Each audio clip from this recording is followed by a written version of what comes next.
はい、皆さんこんにちは、松田ひかるです。西山幸宏です。本日は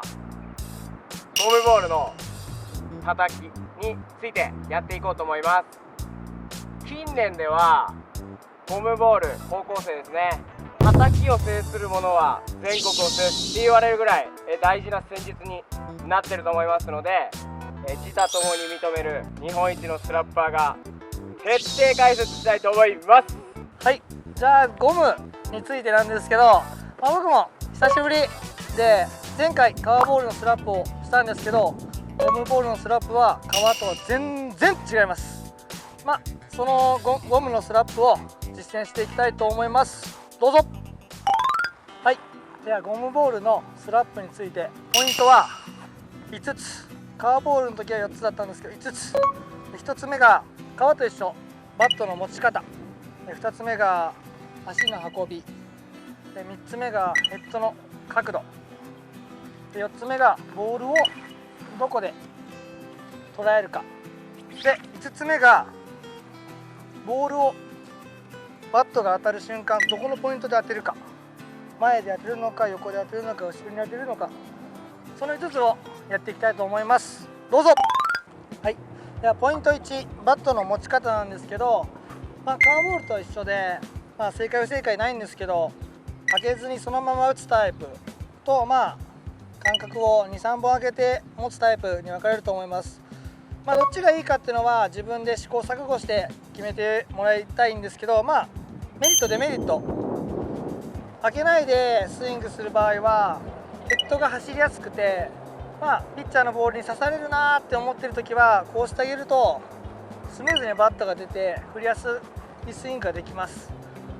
で離すとちょっと窮屈なスイングになるんで、ヘッドが走ってこないんで、刺されやすく、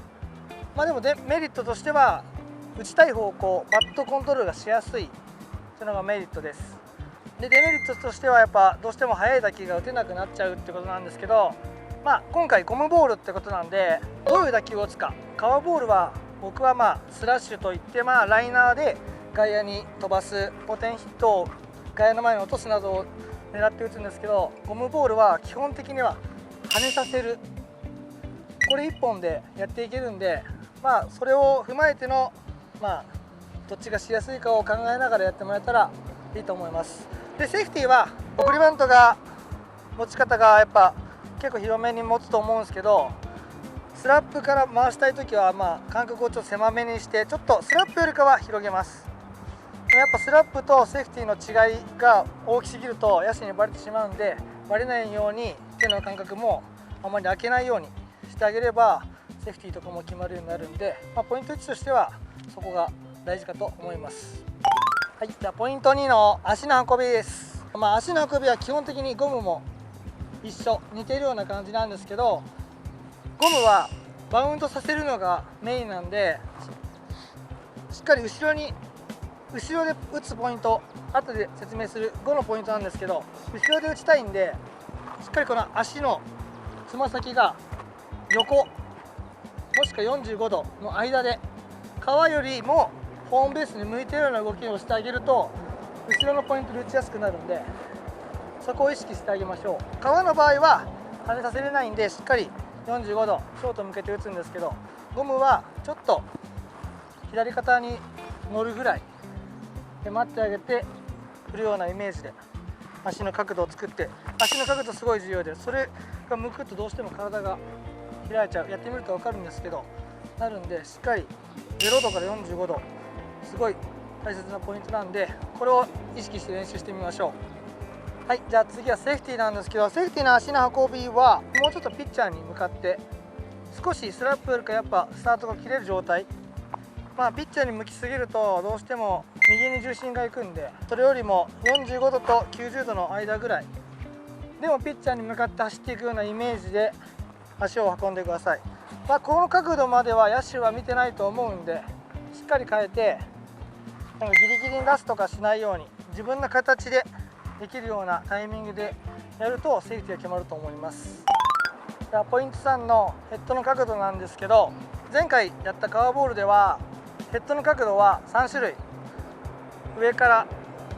レベルスイング、下からっていう3種類があったんですけど、ゴムボールは5番のポイントである打つポイントなんですけど、後ろなんですよ。これすごい大事で、その後ろのポイントで打つためにもヘッドの角度は下、このダウンスイングのように見えますけど、ヘッドは下がってます。これを後ろにすることによって当たってホームベースに当たって自然に跳ねるっていうのがゴムのスラップなんで、ヘッドは下がってるんですけど、ポイントが後ろの分フライに上がる確率が少ないんで、ヘッドの出し方は下げてドロップを打つかのように、上から振っちゃうとゴムはどうしてもこすってフライになりやすいんで、しっかり下からポイントを後ろで、体より後ろで打つようにしましょう。セーフティーは革と一緒で、ボールの変化、ライズだったらしっかり立てる、ドロップだったらちょっと下げるをイメージ。ゴムボールはスピンをかけたりするとバウンドが変わったりするんで、できるならしてもいいんですけど、こういう動きを。ただやっぱちょっとリスクもあったり、結局ファーストに到達する時間一緒なんで、変な回転をかけるよりかは好きなところに好きなようなバウンドするっていうのを目標にやっていったらいいと思います。じゃあポイント4、ボールのどこを打つかで、前回カワーボールを話した時は、カワーボールは僕はボールの中心から下をめがけて打つようにする。それはスラッシュといってレフト前に打つポテンヒットを打つためにそのポイントに当てたんですけど、ゴムボールはスラッシュとか打つよりかはシンプルにもうほんと跳ねさせるだけで誰でもヒットになります。ということで、ゴムボールの当てるポイントは中心は当てず、上もしくはボールの真上をこするようなポイントにしてください。この上からパチッと当てるか、レベルスイングなどでこする、すると勝手にベースに当たったり、当たらなくてもゴムボール跳ねるんで、もう一度言います。中心下はなしで上から叩くか、もしくはボールの上をこするようなイメージで打ってください。はい、続いてセーフティーバントです。セーフティーバントのボールの当てるポイントは、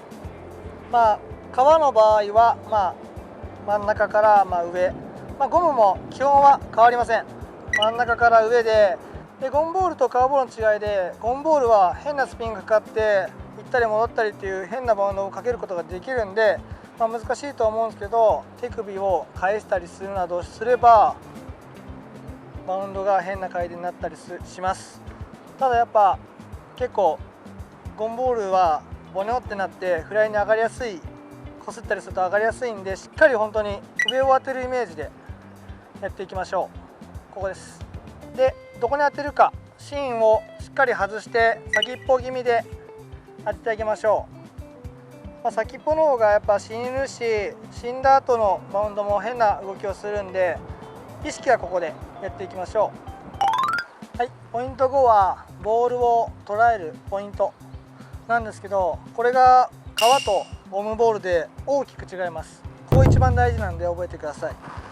どういう打球を打つか。革ボールはスラッシュ、レフトに強い打球を打つっていうイメージなんですけど、それと変わってゴムは高いバウンドを狙う打球なんで、ポイントは強い打球を打つときはスラップしたとき、革ボールの場合体の前で打ちます。ここのポイントです。ゴムボールは後ろのポイントで、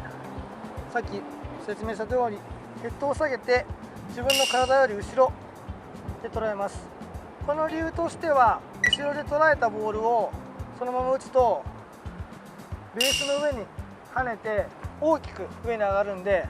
ゴムボールがスラップするにあたってはやっぱその打球を一番狙ってほしいので、カーボールと違うのはこのポイントの違い、50センチぐらい前と後ろであるんで、すごいここ重要です。あとは僕が高校時代やってたスラップは、ポイントは前なんですけど、振り切らず当たる瞬間に止めるようなイメージ、ボールの上をこすります。ボールを捉えるのではなくこするようなイメージ。補足で後ろで捉えるって言ってたんですけど、僕がやってる前で捉えるのと何が違うかって、やっぱこの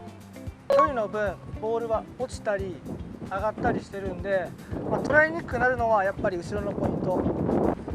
この打ち方はスタート切らなくても上がったらもうセーフになるんで、しっかり見て叩いてスタートするぐらいの気持ちでやっていきましょう。でセーフティーのポイントは革と比べて軽いボールなんで、後ろでやってる子とかもいます。後ろでもできるんですけど、やっぱ結局変化量とかを考えるとしっかり前で見てしっかり引いて殺してあげるっていうのが一番いいかな、確率が高いかなと思います。スピンをかけたい人とかはこうやって手首を返したりしてやってるんですけど、スピンかけてフライ上げたら意味ないし、一番確実に転がせるのは前かなと思うんで、これも正解ないんで自分の好きなようにやってほしいんですけど、僕はしっかり革もゴムも一つ分開けてここでしっかり見てやっています。あともう一つ大事なのが立ち位置です。ポイントを後ろで打ってベースに跳ねさせるってことなんで、一番後ろから踏み込んでこのポイントで当てないとベースに当たりません。それが真ん中で構えて前に出ちゃうと当たっても土の上でバウンドすることになるんで、しっかり一番後ろから構えてもらってベースより後ろの位置で叩きましょう。これ叩いてもしっかりバウンドをここでするんで、一番後ろからここ大事なんで覚えとってください。それでは松田さんに投げてもらって実践形式で解説しながらやっていきたいと思います。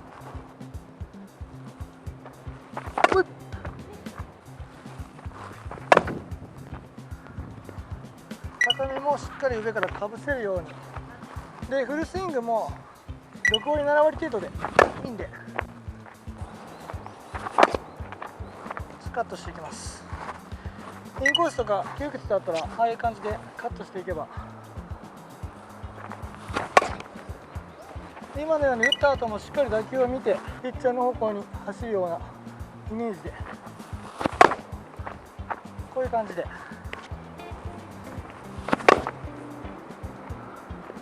完璧です。ショートを取っても三遊間の深いゴロは多分セーフだと思うので、ああいう打球を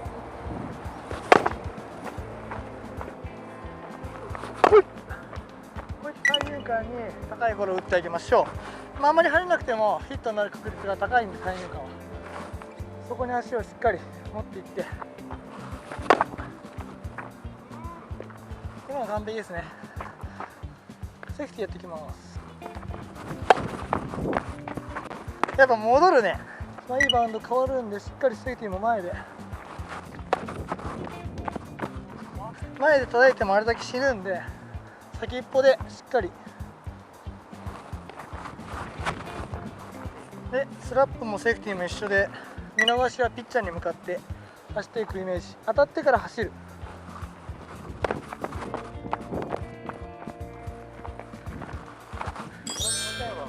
しっかり今のも上をこすってるんで、2番目1番目でバウンドが変わるんで、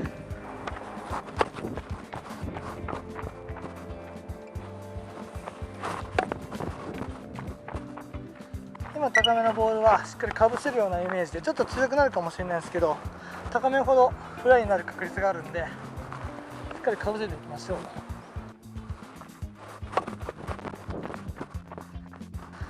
ポイントはこんな感じで前でやってもらえたら変化も少ない量でやっていけると思います。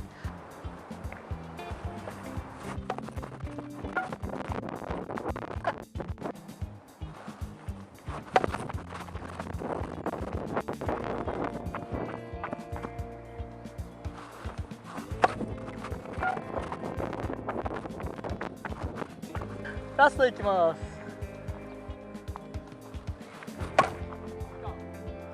いけー！